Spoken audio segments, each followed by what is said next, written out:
میں مسلمان ہونا چاہتا تھا، اسلام قبول کرنا چاہتا تھا، لیکن یہ بات ایک میرے آڑے آ رہی تھی۔ میں دیکھنا یہ چاہتا تھا کہ ہماری کتاب میں اس نبی کا جو وصف لکھا ہے اس نبی میں موجود ہے کہ نہیں۔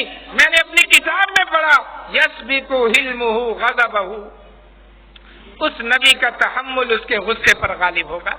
اس کے ساتھ جہالت بدتمیزی کرنے والا جس قدر جہالت بدتمیزی کرے گا اس نبی کا حلم اتنا ہی بڑھتا جائے گا، تحمل مزاجی اتنی بڑھتی جائے گی۔ عمر میں نے اپنا لیا، میں نے دیکھ لیا، میں نے پرکھ لیا، مجھے جلدی سے رسول اللہ کے پاس لے کر چلو۔ سیدنا عمر لے کر واپس آئے۔ اس یہودی عالم نے مسجد کے دروازے ہی سے کلمہ پڑھا، اشہد ان لا الہ الا اللہ واشہد ان محمد رسول اللہ۔ وہ سنانے کو تو ایک واقعہ ہے اور سچا واقعہ ہے، لیکن یہ واقعہ ہمیں بتا رہا ہے کہ ہمارے نبی جناب محمد الرسول اللہ صلی اللہ علیہ وسلم، جن کے ہم امتی ہیں، جن کا نام لیتے ہیں ہم اور جن کے نام پر جان قربان کرنے کے لیے تیار ہیں، اس نبی کا اخلاق دیکھیں، اس نبی کی تحمل مزاجی دیکھیں، اس نبی صلی اللہ علیہ وسلم کے اخلاق کریمانہ کو دیکھیں کہ نبی اکرم صلی اللہ علیہ وسلم اخلاق کے کس بلند ترین مقام پر فائز۔ ایک چھوٹا سا واقعہ اور ذہن میں آ گیا، وہ بیان کر کے اپنی بات ختم کرتا ہوں۔ جید علماء کرام، ہمارے مہمان سب اسٹیج پر موجود ہیں۔ فتح مکہ کے بعد ایک غزوہ پیش آیا تھا جس کو غزوہ حنین کہتے ہیں۔ قبیلہ حوازن، بنو ثقیف سارے جمع ہو گئے، ماہر تیر انداز۔ نبی اکرم صلی اللہ علیہ وسلم یہاں سے اپنا قافلہ لے کر مکہ سے نکلے۔ ان ماہر تیر اندازوں نے پہاڑوں کی چوٹیوں پر پوزیشنیں سنبھال لی تھی۔ جیسے ہی حنین نامی جگہ پر مسلمان پہنچے، انہوں نے تیر کی بوچھاڑ کر دی۔ اچانک تیر برسے، صحابہ کے قدم اکھڑ گئے اور جو جس کا منہ تھا اس طرف بھاگ نکلا۔ اللہ کے نبی صلی اللہ علیہ وسلم میدان میں کھڑے ہیں، آپ بلا رہے ہیں، آوازیں دے رہے ہیں، صحابہ کو جمع کر رہے ہیں۔ صحابہ جمع ہو گئے، جمع ہو کر دوبارہ حملہ کیا، ان کو شکست فاش ہوئی، مسلمانوں کو فتح نصیب ہوئی۔ اس دوران ایک واقعہ اور پیش آیا کہ جس دوران بھگدڑ مچی، ایک صحابی، یہ واقعہ امام البانی رحمہ اللہ نے سلسلہ صحیحہ میں بھی نقل فرمایا، ایک صحابی الٹے قدموں جب بھاگا تو اسے پیچھے نظر نہیں آیا کہ میرے پیچھے کون ہے، اس لیے کہ جب بھگدڑ مچتی ہے تو پھر بہت سارے لوگ کچلے جاتے ہیں۔ وہ اسی وجہ سے کہ جس کا جدھر منہ ہوتا ہے ادھر وہ بھاگنے کی کوشش کر رہا ہوتا ہے، تو وہ پیچھے جیسے ہی بھاگا تو اس کے پاؤں میں جنگی جوتے اس نے پہن رکھے تھے، بھاری جوتے۔ جیسے ہی پیچھے بھاگا تو پیچھے جناب محمد الرسول اللہ صلی اللہ علیہ وسلم کھڑے تھے، اس کا پاؤں جو بھاری جوتا اس نے پہن رکھا تھا وہ اللہ کے نبی کے پاؤں پر آ گیا، اللہ کے نبی کا پاؤں کچلا گیا۔ اتنی تکلیف ہوئی کہ نبی اکرم صلی اللہ علیہ وسلم نے بظاہر اس کو دھکا دیا اور آپ کے ہاتھ میں جو کوڑا تھا آپ نے اس کو کوڑا رسید بھی کیا اور آپ نے دھکا دیتے ہوئے اسے کہا قد اوجعتنی، تم نے مجھے تکلیف پہنچائی۔ اور تکلیف واقعتاً ہوئی کہ اس کا جوتا بھاری تھا، اللہ کے نبی صلی اللہ علیہ وسلم کے اس نرم و نازک قدم پر جو گلاب سے زیادہ گزار تھا اس پر پڑا تھا اور اللہ کے نبی کا پاؤں کچلا گیا۔ اوجعتنی، تو نے مجھے تکلیف دی۔ اللہ اکبر۔ رجل من العرب، وہ عرب کا کوئی آدمی تھا لیکن صحابی تھا، وہ کہتا ہے کہ مجھے اللہ کے نبی صلی اللہ علیہ وسلم نے جیسے ہی ہاتھ لگایا اور جیسے کوڑا مارا اور پھر آپ نے اوپر سے یہ الفاظ کہہ دیے، میری تو رات کی نیندیں ہی اڑ گئی۔ وہ رات میں نے کیسے گزاری؟ ایسے لگ رہا تھا میں کانٹوں پر رات گزار رہا ہوں۔ اللہ کے نبی کے یہ الفاظ، آپ کا کوڑا برسانا، آپ کا کہنا تو نے مجھے تکلیف پہنچائی ہے، مجھے بار بار یاد آ رہا تھا، پوری رات تکلیف میں نے گزار دی، کروٹیں بدل کے گزار دی، نیند نہیں آئی۔ صبح کو ایک منادی کو سنا، آواز لگا رہا تھا، فلاں کہاں ہے؟ میرا نام لے کر، فلاں کہاں ہے؟ اللہ کے نبی نے اس کو بلایا، فلاں کہاں ہے؟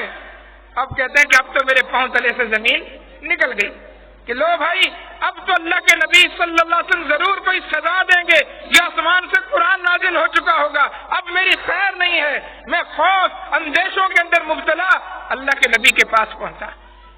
نبی اکرم صلی اللہ علیہ وسلم نے کہا کل تم ہی میرے پاؤں پر چڑھے تھے؟ ہاں یا رسول اللہ۔ تم نے مجھے تکلیف پہنچائی تھی؟ ہاں یا رسول اللہ۔ پھر میں نے تمہیں ایک کوڑا بھی مارا تھا، میں نے تمہیں ہلکا سا دھکا بھی دیا تھا۔ فرمایا یہ دیکھو یہ 80 اونٹ کھڑے ہیں، 80 اونٹ، یہ سارے کے سارے تمہارے ہیں۔ اس کوڑا برسانے کی وجہ سے، کوڑا مارنے کی وجہ سے یہ میں تمہیں 80 اونٹ دے رہا ہوں، یہ لے جاؤ اور اپنا دل میری طرف سے صاف کر دو۔ اللہ اکبر، 80 اونٹ دے کر اللہ کے نبی صلی اللہ علیہ وسلم اسے گویا خوش کر رہے ہیں۔ یہ اللہ کے نبی صلی اللہ علیہ وسلم کا اخلاق حسنہ ہے۔ اسی سے متعلق بات کہ جب مسلمانوں نے قبیلہ حوازان کے لوگ پکڑے، بڑی تعداد میں قیدی تھے، 6000 کے قریب، عورتیں، مرد، بچے۔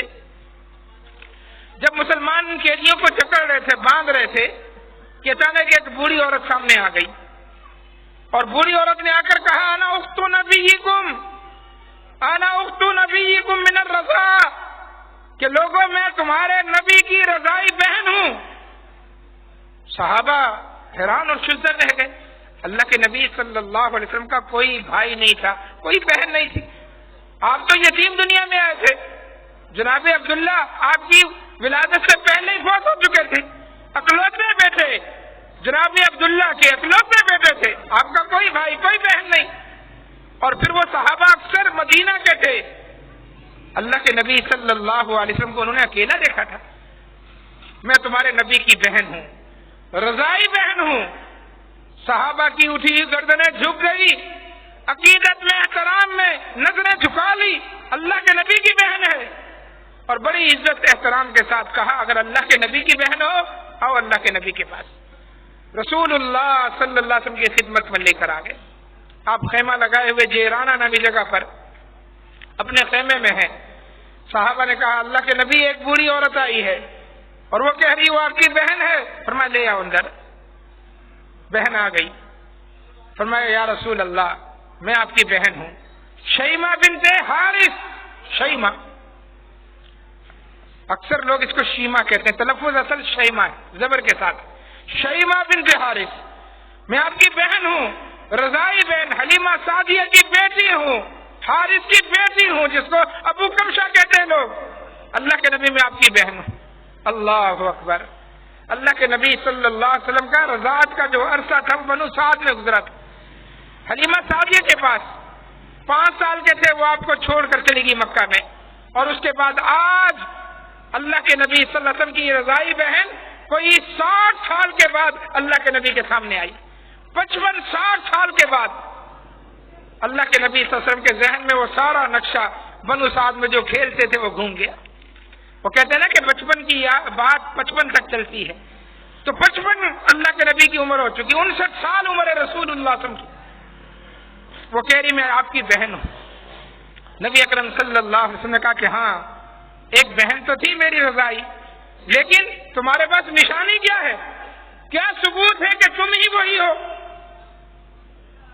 شیمہ بنت حارث نے کہا کہ اللہ کے نبی میں نے آپ کو گودوں کھلایا، اپنی گود میں آپ کو میں کھلاتی تھی، اپنے کندھے پر آپ کو بٹھاتی تھی، میں آپ کو لے کر لوریاں دیتی تھی، آپ کو سلاتی تھی۔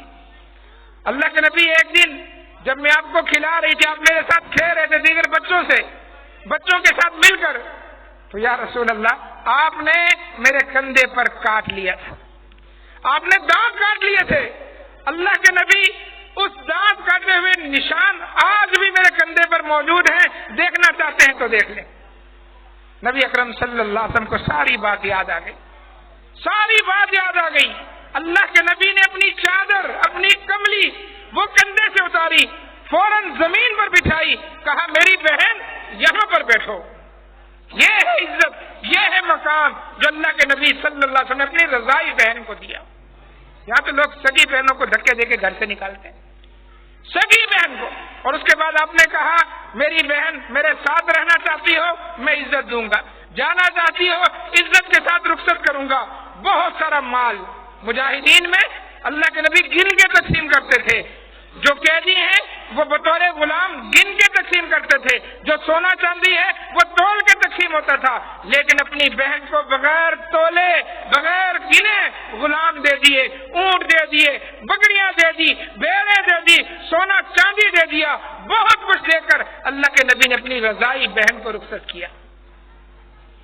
یہاں باپ کا انتقال ہو جائے، بھائی کہتے ہیں یہ تو مکان ہم نے بنایا تھا، بہنوں کا اس میں حصہ نہیں، باپ کی وراثت کھا کر بیٹھ جاتے ہیں، بہنوں کا حصہ حق مار لیتے ہیں، اور کچھ نہیں تو فتویٰ لینے کے لیے آتے ہیں، مولوی صاحب فتویٰ دیں، والد صاحب کا انتقال ہو گیا، یہ مکان ہے دکان ہے اور 5 بھائی ہیں، مکان ہے دکان ہے، کتنے بھائی ہیں؟ 5 بھائی ہیں، بہنیں کتنی ہیں؟ اللہ کے بندو بہنوں کا ذکر نہیں کیا، ہاں بہنیں ہیں 2 ہیں، لیکن انہوں نے اپنا حصہ معاف کر دیا، بہنوں نے اپنا حصہ معاف کر دیا۔ یہ بہنیں ہی اپنا حصہ کیوں معاف کرتی ہیں؟ کبھی کسی بھائی کو توفیق نہیں ہوئی آج تک حصہ معاف کرنے کی یا حصہ بہن کو ڈبل دینے کی؟ کہیں کوئی فتویٰ آپ کو نہیں ملے گا، کوئی مثال نہیں ملے گی کہ بھائی نے بہن کے لیے اپنا حصہ معاف کر دیا ہو کہ میرا حصہ بھی بہن کو دے دو، بہن کا حصہ کھایا ہے، بہن کا حصہ دبایا ہے، بہن کا حصہ نہیں دیا، یہ مثالیں تو ملیں گی، لیکن بہن کو ڈبل دے دیا ہو یہ شاد و نادری کوئی مثال ملے گی؟ اور کہتے کیا ہیں؟ ہم نے بہن کی شادی کروا دی، شادی پہ 2 لاکھ کا کھانا کر دیا تھا، 10 لاکھ کا جہیز آ گیا تھا، تمہاری بری کے اندر اتنا خرچہ آ گیا تھا، پھر تمہارے شوہر جو ہے وہ کام دھندا نہیں تھا، ان کو تو دکان کر کے ہم نے دیے، تمہارے ساتھ تو بہت کچھ کر لیا، اب بھی حصہ لوگی۔ بہن کے ساتھ یہ سارے معاملات آپ نے حسن سلوک کے طور پر کیے، شادی پہ 20 لاکھ کا خرچہ آ گیا، یہ حسن سلوک ہے، اس کا باپ زندہ ہوتا وہ بھی خرچ کرتا، تم نے بحیثیت بھائی اگر خرچ کر دیا ہے اس پر احسان نہیں کیا، اس کا حصہ ختم نہیں ہوگا، اس کا حصہ موجود رہے گا، اگر وہ اس کا حصہ 5 لاکھ بنتا ہے تو 5 لاکھ دینا پڑے گا۔ لیکن یہ صنف نازک بہنیں، یہ بیٹیاں، یہ مائیں، یہ بیچاریاں، ان کے سامنے تھوڑا سا دکھڑا لے کر انسان بیٹھ جائے نا کہ آج کل کاروبار درست نہیں ہے، کاروبار صحیح نہیں ہے، میں پیسے بہت تنگی میں چل رہا ہوں، وہ کہتی بھائی جا معاف کیا، نرم دل کی ہوتی بہنیں۔ یاد رکھو یہ بہنیں اگر آپ سے بڑی ہیں عمر میں تو ماں کی قائم مقام ہے، ماں کی طرح ان کی خدمت کرو، جس طرح ماں کی خدمت کرتے تھے، ماں کی ضروریات پوری کرتے تھے، اپنی بڑی بہنوں کی ضروریات ویسے پوری کرو، اور اگر وہ تم سے چھوٹی ہیں عمر میں تو جس طرح اپنی بیٹیوں کی ضروریات پوری کرتے ہو نا، ان کی خواہشات کی تکمیل کرتے ہو، اپنی چھوٹی بہنوں کو اپنی بیٹیاں سمجھ کر ان کی ضروریات بھی پوری کرو۔ اور یہ حق تو اللہ نے دیا نا، آپ کون ہوتے ہیں معاف کرنے والے؟ آپ کون ہوتے دینے والے؟ آپ کون ہوتے جتانے؟ یہ اللہ کا قرآن کا دیا ہوا کہ عورت کو حق ملے گا، بیوی ہو تب بھی، بہن ہو تب بھی، ماں ہو تب بھی، بیٹی ہو تب بھی، 4 حیثیتوں میں اس کو وراثت دینی ہے۔ اللہ کے نبی صلی اللہ علیہ وسلم کے پاس تو کچھ نہیں تھا، رسول اللہ صلی اللہ علیہ وسلم کے پاس جائیدادیں، بنگلے، کوٹھیاں، گاڑیاں نہیں تھی، آپ کی جائیدادیں نہیں تھی، کبھی زکوٰۃ فرض ہونے کی نوبت ہی نہیں آئی، اس لیے کہ اللہ کے نبی نے کبھی پس انداز کیا ہی نہیں، جمع کیا ہی نہیں، خزانہ رکھا ہی نہیں، اتنا کہ سال بھر رہے، کبھی زکوٰۃ فرض ہونے کی نوبت نہیں آئی۔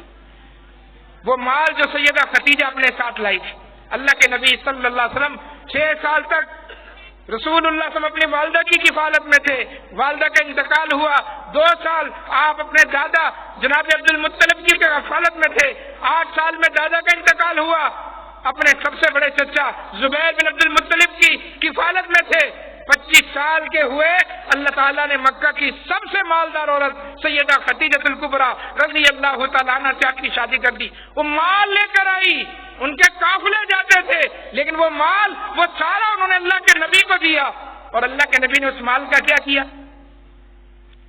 اس مال کا کیا کیا؟ 25 سال کی عمر میں شادی ہوئی ہے، 40 سال کے ہوئے ہیں، غار ہرا میں اللہ کے سامنے سربت سجود ہیں، عبادت کر رہے ہیں، جبریل امین آ گئے، اقرا پڑھیں، اللہ آپ کے سر پہ نبوت کا تاج رکھنا چاہتا ہے، خاتم النبیین بنانا چاہتا ہے، پڑھیں۔ فرمایا ماں نبی قاری، میں قاری نہیں ہوں، میں پڑھا لکھا نہیں ہوں، کہا اقرا، دوبارہ کہا، تیسری بار کہا، اور 3 مرتبہ آپ کو پکڑ کے دبایا بھیجا۔ اللہ کے نبی صلی اللہ علیہ وسلم بار بار کہتے ماں نبی قاری، میں نہیں پڑھ سکتا، مجھے پڑھنا نہیں آتا۔ اب جبریل امین نے کہا اقرأ بسم ربک الذی خلق، اقرأ بسم ربک الذی خلق، خلق الانسان من علق، اقرأ وربک الاکرم الذی علم بالقلم، علم الانسان ما لم يعلم۔ اللہ کے نبی صلی اللہ علیہ وسلم اس وحی کو لے کر نیچے آئے، غار ہرا سے اترے۔ اگست کا مہینہ ہے، آج بھی اگست کا مہینہ مکہ میں گرم ترین مہینہ ہوتا ہے۔ رمضان کی 21ویں شب ہے، رمضان المبارک کی 21ویں شب ہے، شب قدر ہے، اگست کا مہینہ ہے۔ نیچے اتر کے آئے، گھر میں داخل ہوئے، زملونی دثرونی، کمبل نکالو کمبل، مجھے کمبل چاہیے، مجھے چادر چاہیے۔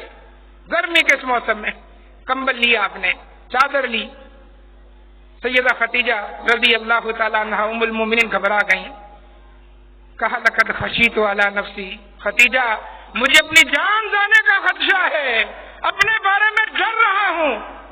اس موقع پر سیدہ خدیجہ کے الفاظ دیکھیں جس سے پتہ چلتا ہے کہ آپ نے اس مال کا کیا کیا۔